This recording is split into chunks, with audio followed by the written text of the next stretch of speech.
Ole Miss absolutely should feel disrespected by that ESPN article.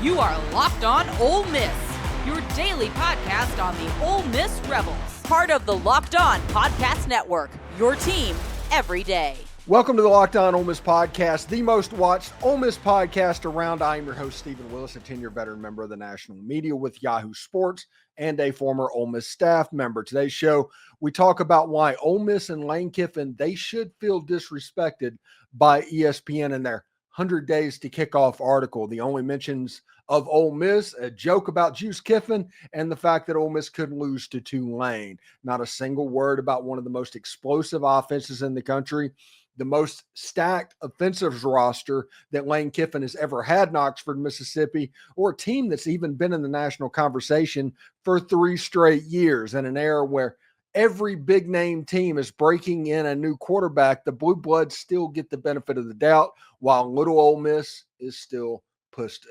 aside.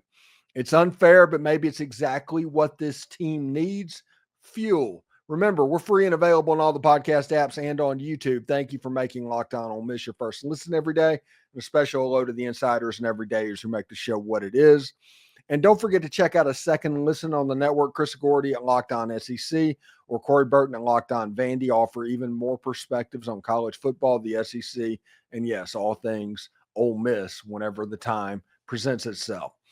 Today's episode is brought to you by FanDuel. Right now, new customers can get $200 in bonus bets when that first $5 bet wins. So check out FanDuel today. Now, it's really interesting because ESPN has in the can all their list articles because we are about to officially hit list season. The month of June is notorious for lists and hot takes, and the whole goal is to generate conversation and engagement and stuff like that.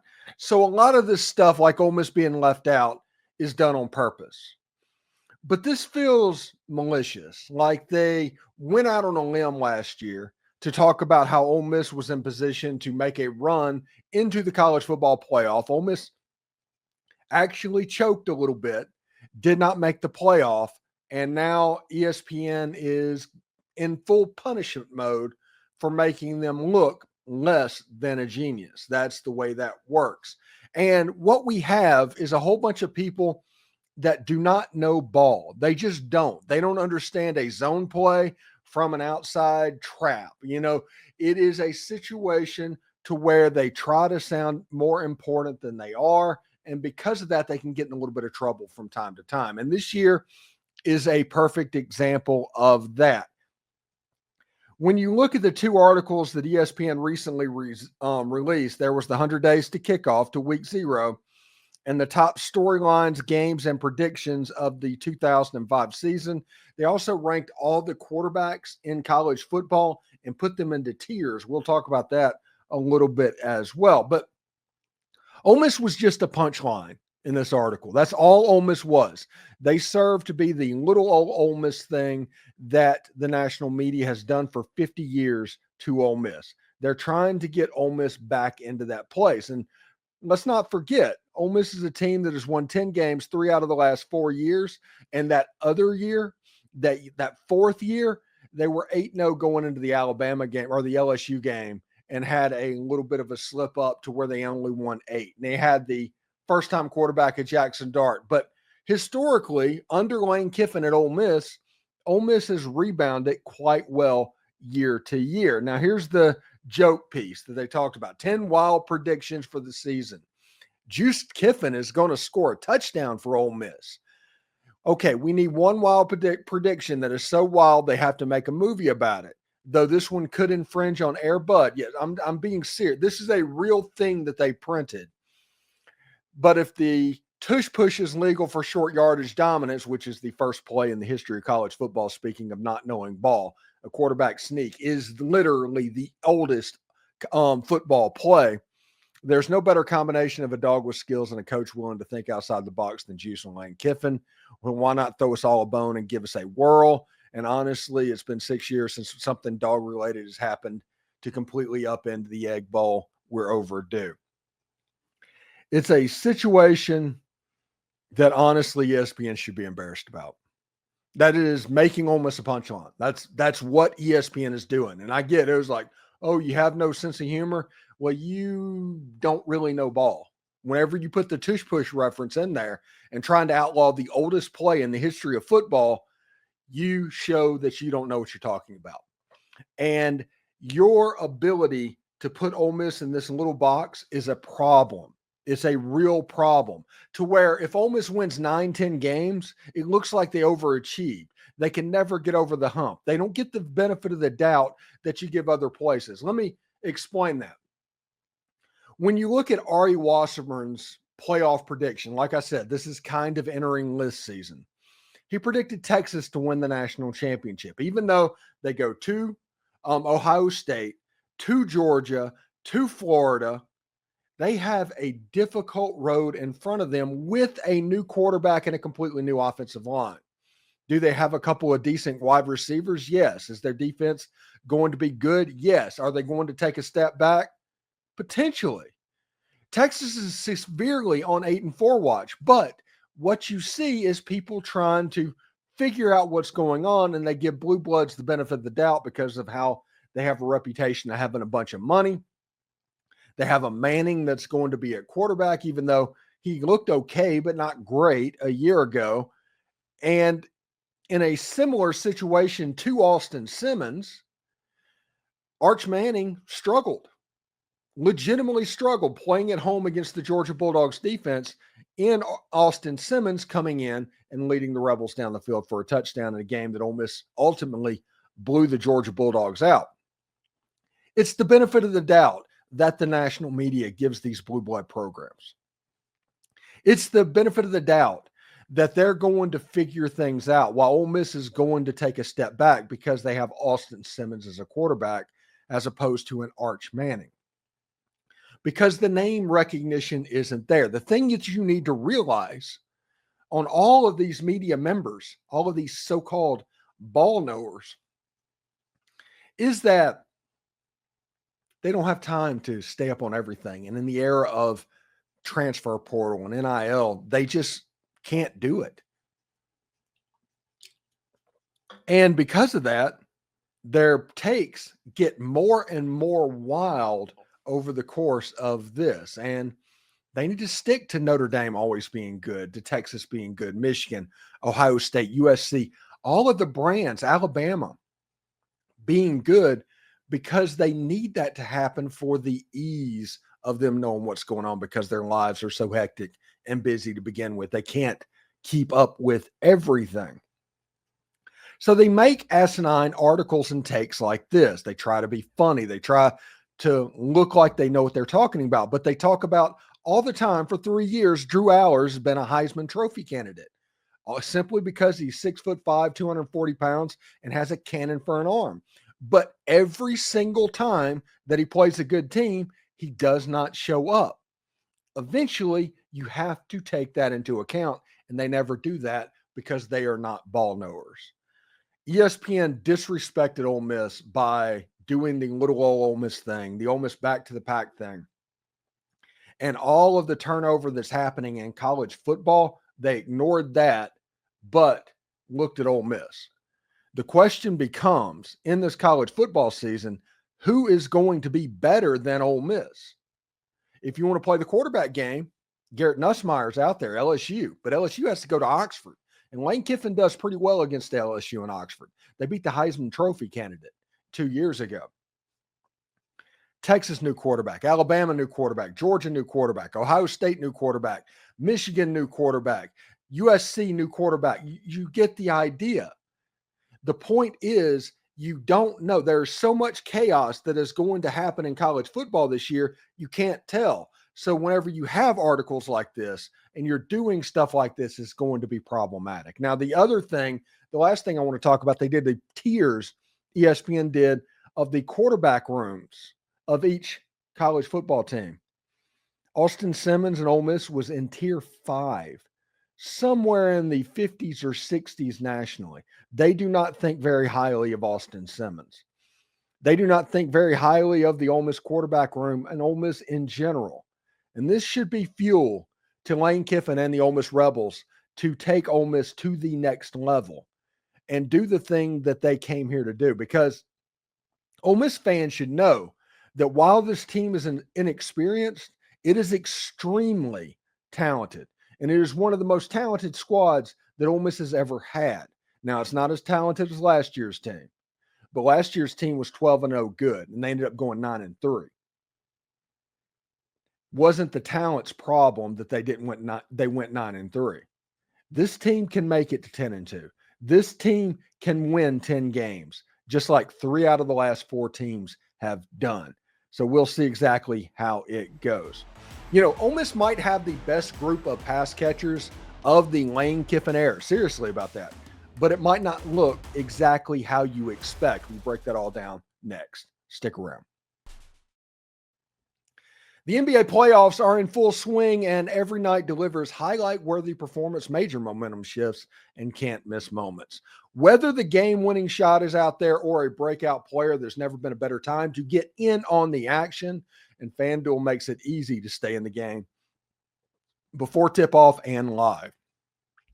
With player props, performance trends, and same-game parlays, fans have more ways than ever to play smart and win big. Changing to baseball, Spencer Torkelson is turning into that 1-1 type player that Detroit Tigers have been expecting, and Javi Baez is the story of the start of Major League Baseball. Maybe to break out a same-game parlay on these two, or the Detroit Tigers in general, who lead all of baseballs in wins. Or you can stick with basketball for some hot playoff action. Heck, Ole Miss currently sits at an over-under of 8.5 wins in football, if that is your jam. So if you're new to FanDuel, this is the perfect time to sign up. Head to FanDuel.com and place your first $5 bet. If it wins, you get $200 in bonus bets. Make every moment more with FanDuel, official sports betting partner of the NBA. So Ole Miss's wide receiver room has a chance to be really, really good. And before we start talking about that, I want to talk about something that was brought up, I guess, in February, somewhere around that. Just kind of a refresher of what Ole Miss did in this transfer portal room. The first thing they did, they loaded up on tight ends and flex tight ends in this portal window. Caleb Odom has the chance to be an Evan Ingram type wide receiver for Ole Miss. Ole Miss has built a whole new backfield led by Logan Diggs, but he may not be the star of that unit. Ole Miss has made some tweaks on the offensive line, but it never really seemed like emergency anyway. But Patrick Kutas is one of ESPN's top transfers, for better or for worse. Luke Haas is on that list as well. This offense has a chance to be really, really special. Lots of talent on this offense. And the offensive line, the backfield, the wide receiver position, and Austin Simmons may be the most talented quarterback to ever come through Ole Miss. This Ole Miss offense can be very, very good. But it's going to look a little bit different than it did a year ago under Jackson Dart. Jackson Dart would fall into a duck and chuck from time to time to Trey Harris because Trey Harris was so good. Trey Harris couldn't stay healthy, but Trey Harris was, when he was there, one of the better wide receivers in all of college football. It should be interesting to see, honestly. One of the leaders in the clubhouse for the Ole Miss wide receiver position is Caden Lee, one of the better slot receivers in the entire conference. He did not have a dropped pass. If you look at these ratings, these are NFL passer ratings, and that tells you the area of the field that they were used a year ago and where they felt most comfortable. You see a lot of 12 for 12s, 5 for 5s, 1 for 1s, 14 for 19, 4 for 7s, 5 for 6. Caden Lee was Mr. Reliable, and he is one of the guys that Austin Simmons has developed a rapport with over the last couple of years. So he has a chance to have an Elijah Moore type breakout in this next year and somebody to pay attention to. But if you look at the area of the field where he was the most dominant, it's the middle part of the field that he dominated. And you're going to see a theme over these next 4 players, or these next group of players, that Ole Miss intends to attack that area with RPOs. Maybe they cut down on the third level. They simplify the offense a little bit.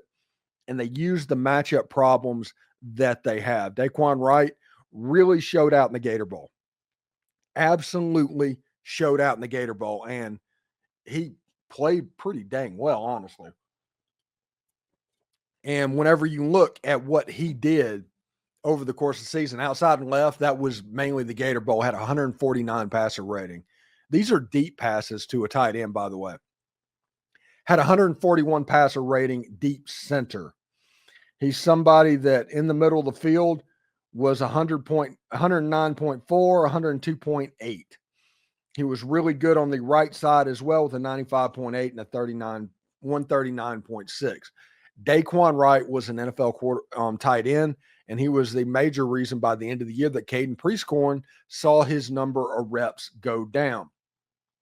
Luke Haas, the transfer from Arkansas, nearly a perfect passer rating on deep center passes, 156.3, a perfect passer rating on the second level, the middle of the tic-tac-toe board, and 110 in the center. You see a lot of plus 100 on these pass catchers from Caden Lee to Luke Haas, Daquan Wright. They are going to be the leader in receiving. Now, the one thing that Ole Miss is hoping that talent kind of outperforms experience are on the newcomers that are coming in, because they have a ton of talent. We talked to Austin Simmons about it shortly before my surgery, and he talked all about them. Caleb Odom, he's a freak. He has a chance to be very DK Metcalf on the football field. He's playing wide receiver, but he's a jumbo type wide receiver. Ole Miss likes to split their tight ends anyway. It's not going to prevent Ole Miss from running 11 personnel, 12 personnel, or 13 personnel. With Caleb Odom being on the field, it allows them to kind of do everything. He is somebody that didn't play a whole lot at Alabama. He committed to Nick Saban.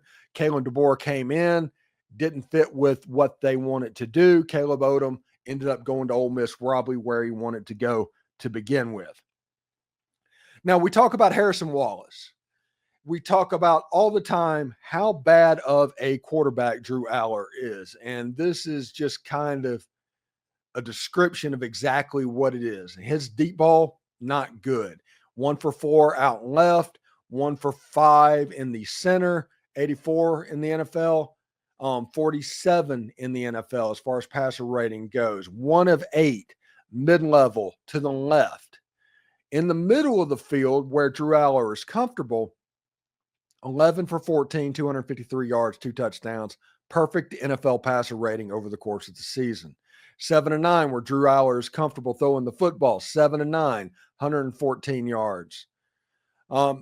Short passes, he did very well, mainly in the middle of the field. You see the middle of the field over and over and over again with these wide receivers, and you get an idea of how Ole Miss is going to attack in the fall.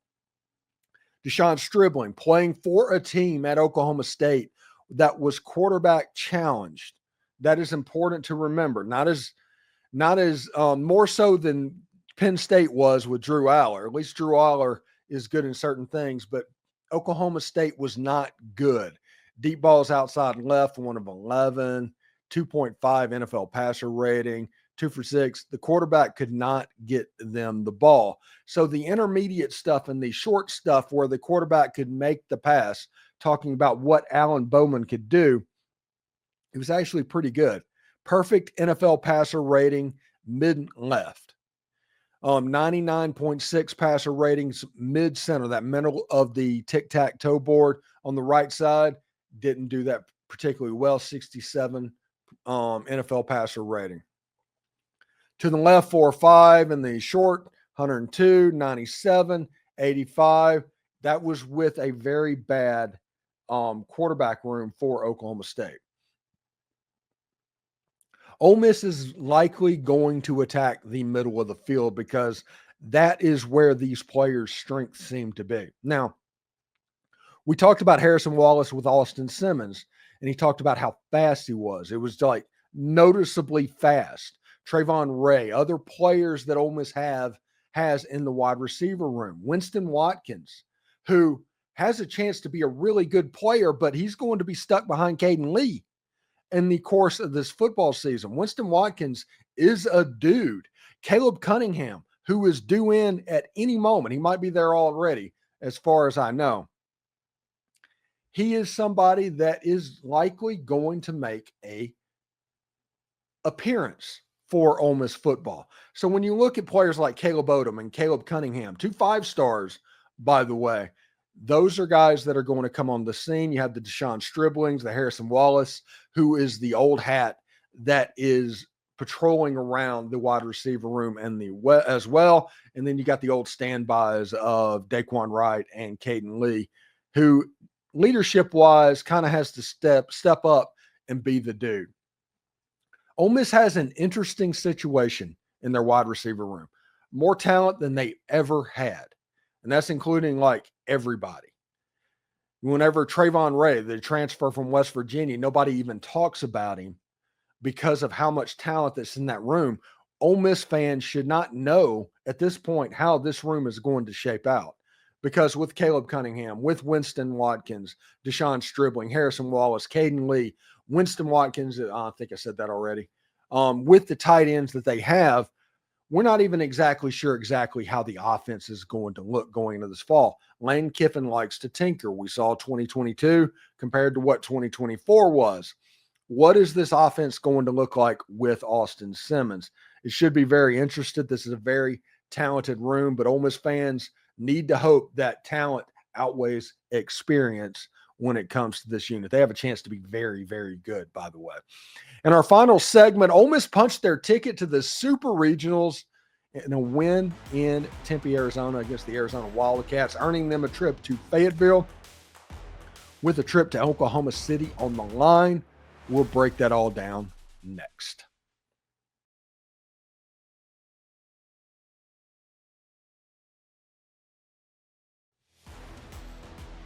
So Ole Miss won the second game last night against the Arizona Wildcats, the ranked Arizona Wildcats, to make their way to the Fayetteville Super Regional with a shot at Oklahoma City on the line. I'm not going to pretend to tell you that I know what I'm looking at with this Ole Miss softball team. I haven't watched a great deal of it.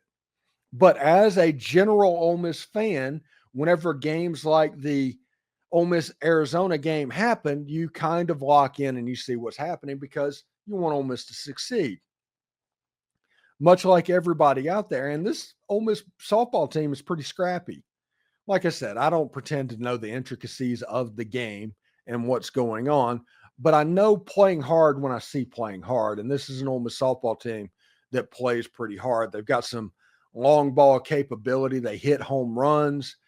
This Ole Miss softball team has a chance to get to Oklahoma City, I think, for the first time. This is their third Super Regional, and Ole Miss has already taken 2 of 3 from the Arkansas Razorbacks over the course of the season.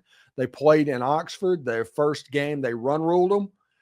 The last game, Arkansas run-ruled them, and they won the second game, but 2 out of 3 in Oxford, Mississippi. This softball team has a chance to do something that honestly hasn't been done. It's kind of funny to think about this, but the team that underperformed this season was probably the football team. That team was good enough to make the playoffs and make a run in it. That was the team that got all of the headlines going into everything. That was the team that underperformed this season because in basketball, Coach Yo and the Lady Rebs, Sweet 16, Chris Beard and the Ole Miss Rebs, Sweet 16. Baseball is getting ready to go to the regional after being 15th out of 16. And softball is getting ready to go to the Super Regional after being 14th out of 15th picked preseason. This is probably one of the better academic years for Ole Miss sports that they've ever had, if you want to go to fall to spring, like an academic calendar year. And that's pretty cool. When you look at baseball, if they can make a run and go to the Sweet 16, because that's what a Super Regional is, the Sweet 16. You have basketball, both men's and women's. You've got softball, and then you would have baseball, all Sweet 16 worthy. And you've got the Ole Miss football team that finished inside the top 16 in the country. That is pretty cool to see what's going on with Ole Miss sports right now. Both revenue and non-revenue sports. We pay attention mainly to football. We've added a little bit of basketball over the years. And we talk a little bit about baseball. That's kind of what we do. Softball's kind of forcing their way into the discussion with how well they're playing. And I'm pretty impressed about what they are doing and where they sit right now. Thank you for making Locked On Ole Miss your go-to source for Ole Miss sports. We pride ourselves in offering the most comprehensive perspectives. Tomorrow, if technology doesn't get us, we're going to have Jake Crain from Crain & Company joining us on the podcast, which is why we are the number one Ole Miss podcast. For your second listen, check out the Portal Show. Brian Smith had the latest rumors, portal entries, and signings. Be the most informed fan on the rapid changes in the college football landscape. Find the Portal on YouTube or wherever you listen to your podcast. Hotty toddy, and remember, analytics is just the old English word that means bad football. We'll see you tomorrow.